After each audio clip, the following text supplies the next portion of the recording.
ఆహార పదార్థాలు త్వరగా జీర్ణమై త్వరగా పొట్ట నుంచి ఖాళీ అవటానికి, గ్యాస్ట్రిక్ ఎంప్టీయింగ్ చేయటానికి ఈ అల్లములో ఉండే కెమికల్ కాంపౌండ్స్ స్పెషల్గా ఉపయోగపడతాయి. తద్వారా ఏమవుతుందంటే పొట్టల ఆహార పదార్థాలు పొలవకుండా కిందకు త్వరగా జరిగి వెళ్తాయి అన్నమాట.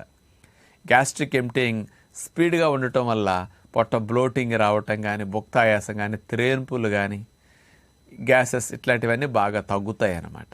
ఈ ప్రాపర్టీస్ అల్లానికి ఉన్నాయి. అల్లంలో ఉండే ఇతర కెమికల్ కాంపౌండ్స్ డైజెస్టివ్ జ్యూసెస్ని, పొట్టలో ఆహారాన్ని అరిగించడానికి ఉత్పత్తి అయ్యే ఎంజైమ్స్ని బాగా ప్రేరేపించడానికి అద్భుతంగా ఉపయోగపడతాయి. అందుకని పూర్వం రోజుల నుంచి అల్లము, కాస్త ధనియాలు, రసము తీసి రసాన్ని ఒక గరిటలో వేసేసి ఫిల్టర్ చేశాక దాన్ని కాస్త నుప్పుల మీద పెట్టి కొంచెం వేడెక్కిన తర్వాత తేనె కలిపి ఇచ్చేసి తాగమనేవారు. అల్లం రసం అట్లా తాగితే డైజెషన్కి అద్భుతంగా ఉపయోగపడుతుంది. ఇండైజెషన్ సమస్యలు తొలగించడానికి